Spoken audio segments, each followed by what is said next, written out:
नमस्कार दोस्तों, स्वागत है आपका हमारे चैनल रोली वाइस में। तो आज जो मैं डिश बनाने वाली हूँ ना, ये कुछ खट्टी, कुछ मीठी, कुछ तीखी इसका स्वाद है। और ये आता बेसिकली हमारे मुंबई महाराष्ट्र से। मुंबई महाराष्ट्र अगर कोई गया हुआ है या घूमने गया या घूम के आ गया बिना इसको खाए, या आप जाने वाले हो, तो आप सबसे पहले इसको टेस्ट करना। क्योंकि अगर आप गलती से भी गलती कर दी इसको नहीं खाने की, वापस आके आप पछताएंगे, आपको वापस ट्रिप लगानी पड़ेगी। ये इतना फेमस डिश है वहाँ का। स्वाद तो जब ये इतना फेमस है तो स्वाद भी तो आप जानो कितना फेमस है। तो ये वही मुंबई महाराष्ट्र का वड़ा पाव है जो आज मैंने घर में बनाया है अपने स्टाइल में। आप गए हो, आप टेस्ट करके आना, आप इसको अपने घर में बनाना। अगर आपको पसंद आए तो आप बाकी लोगों को भी रिकमेंड करना कि एक बार ट्राई करें।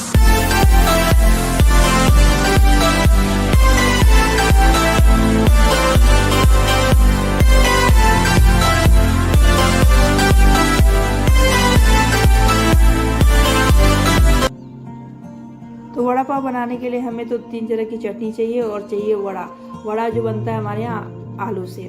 चटनी आपकी हरी चटनी हो जाएगी, मूंगफली की सूखी चटनी हो जाएगी, और इमली की मीठी चटनी हो जाएगी। तो अब जब हमें वड़ा बनाने के लिए वड़ा चाहिए, तो हमने यहाँ पे वड़े को धो धा के, आलू को धो धा के, मतलब वड़ा बनाने के लिए पहले हम इसे बॉयल कर लेते हैं कुकर में। ये जो बॉयल हो जाएगा तो फिर आगे का काम हम करेंगे। अब देखिए आलू हमारा यहाँ पे बॉयल हो गया। मैं इसे चाकू से चेक कर रही हूँ, काफ़ी गर्म है, इसलिए हाथ बिना लगाए मैं इसे चाकू की मदद से बाहर निकाल रही हूँ।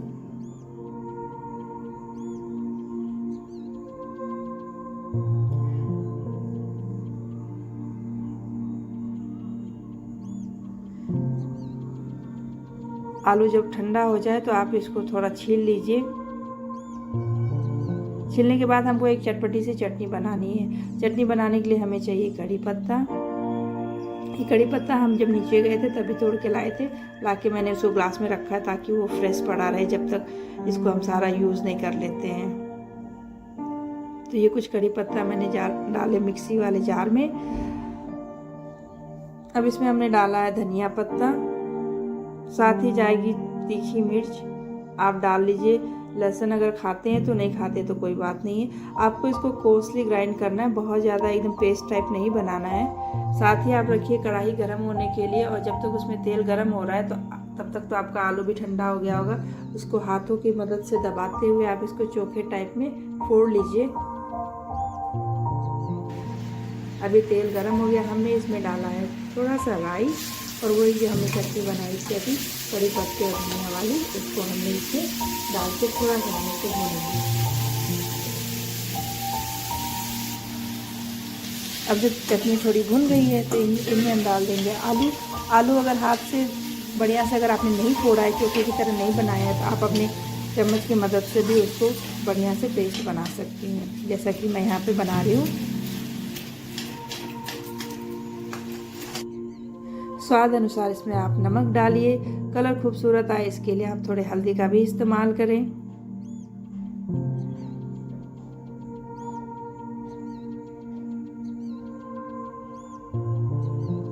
अब ये लगभग हमारा चोखा बनके तैयार हो गया है।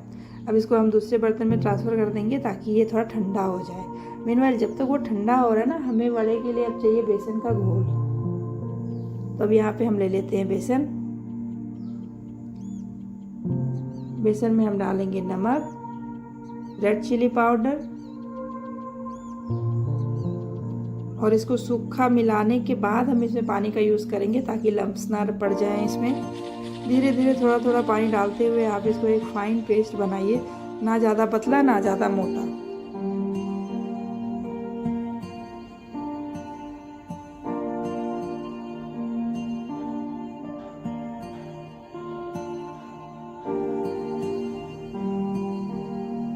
कंसिस्टेंसी चेक करने के बाद आप इसको, ये लगभग हमारा अब बैटर तैयार हो गया है। मैं लगता है इसमें हल्दी डालना भूल गई हूँ। हाँ, अब मैंने इसमें डाली हल्दी से इसका कलर बहुत खूबसूरत आ जाता है। अब लगभग ये मेरा बैटर तैयार हो गया है। थोड़ा सा मैं गरम तेल में इसको डाल के ना सेव टाइप जो ये रह जाता है इसको निकाल लूँगी, ये हमें आगे काम आएगा।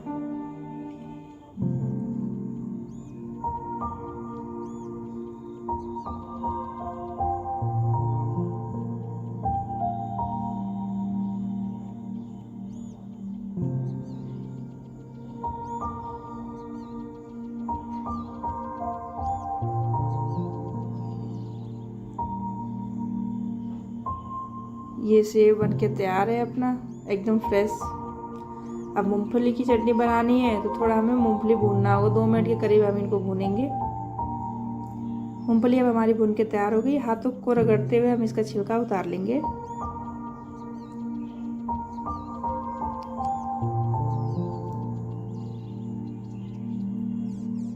इस तरीके से आप छिलके को अलग कर सकते हैं अपनी मूंगफली से। अब एक लेंगे हम जार में जाएगी मूंगफली। मूंगफली के साथ आप इसमें डाल दीजिए लहसुन, वही अभी हमने जो सेव बनाया था ये डाल दीजिए इसमें। अब इसमें मेन है रेड चिली पाउडर डालिए, नमक डालिए। ये हमको सूखा ही ग्राइंड करना है, ये कोर्सली होता है, बहुत ज़्यादा इसको पेस्ट टाइप आप मत बनाइए, थोड़ा दरदरा ही रहता है। जब दांतों के अंदर आएगा ना, ये स्वाद बहुत टेस्टी देता है, थोड़ा नटी टेस्ट देता है ये। तो ये हमारी मूंगफली की चटनी सूखी वाली बनके तैयार हो गई है। अब लगे हाथ हम धनिया वाली भी चटनी बना लेते हैं। तो धनिया वाली चटनी बनाने के लिए हमने लिए धनिया। ये जो सेव अभी जो हमने निकाला था ये वही सेव है, ये सेव हमने इसमें डाल दिया। साथ ही आप इसमें डालेंगे चिली और गार्लिक। टेस्ट अनुसार आप नमक ले सकते हैं इसमें। इसको हम फाइन पीसेंगे। ग्रीन चटनी जो हमने इसमें सेव डाला उससे ये थोड़ा येलोइश ग्रीन कलर आता है, इस कलर के लिए हमें वो सेव डालना रहता है। ये हमारी हरी चटनी भी बनके तैयार हो गई है अब यहाँ पर। अब हमें चाहिए इमली की खट्टी मीठी चटनी। तो इमली और गुड़ का हम एक चटनी बनाएंगे। फिलहाल इसको हम गर्म पानी में 5 मिनट के लिए सोक करेंगे। अब 5 मिनट हो गए तो इसको हम थोड़ा मसल के इसका पल्प अलग कर लेंगे।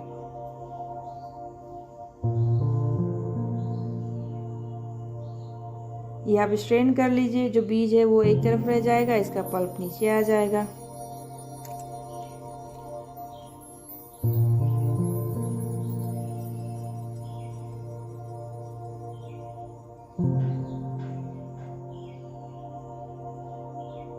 अब आपको एक पैन लेना है, पैन में आप डालिए तेल चाहे घी।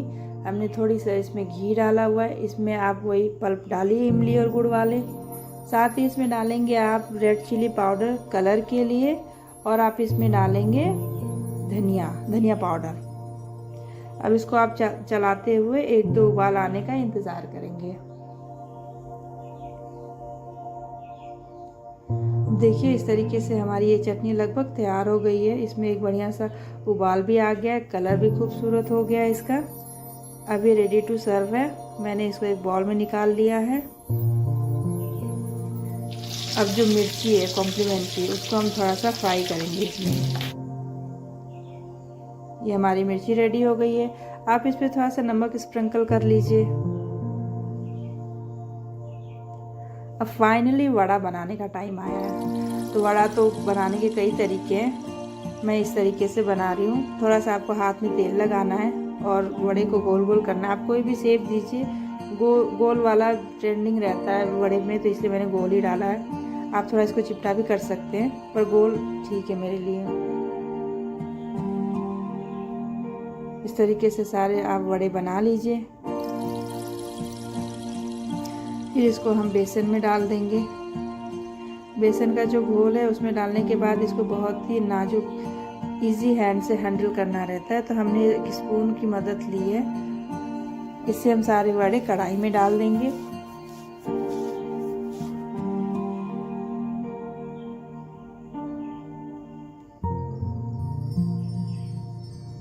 और इसको अलट पलट करके पकाएंगे तब तक जब तक ये एक खूबसूरत सा कलर देते हुए पक ना जाए।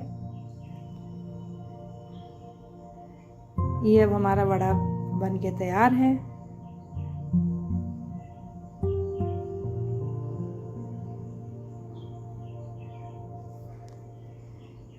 बाकी के वड़े भी हम इसी तरीके से तल लेते हैं।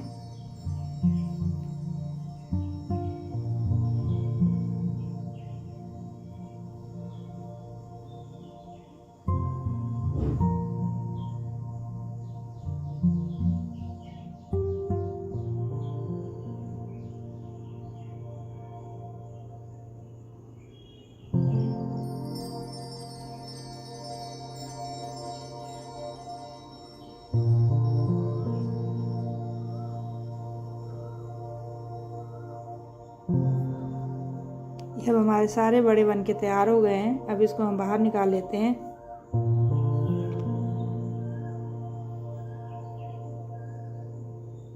अब समय आ गया है फाइनली प्लेटिंग का। तो सबसे पहले जो हमने अपनी चटनी बनाई थी मूंगफली की, इमली की, हरी चटनी और जो मिर्चा फ्राई किया था, इसको हम पास रख लेते हैं। ये इमली की चटनी है, ये मूंगफली की सूखी चटनी है और ये हरी वाली धनिया की चटनी है। बाकी मिर्च तो आपने देखी थी हमें फ्राई करते हुए। अब सिंपल है, एक बड़ा लीजिए। बड़े को चाहे तो आप चाकू से काटें, चाहे तो हाथों से भी फाड़ लीजिए। चाकू से काटने के बाद आप उसको तीनों चटनी के साथ सजाइए, साथ में बड़ा लगाइए, मिर्ची लगाइए और आप इसको एंजॉय कीजिए। साथ ही अगर आपको मेरी ये वीडियोस पसंद आई हो, आपको मेरी मेहनत पसंद आई हो, तो प्लीज़ लाइक, शेयर और सब्सक्राइब कीजिएगा और दीजिएगा ढेर सारा प्यार। मिलते हैं आपसे हम किसी और ब्लॉग में, तब तक के लिए बाय बाय।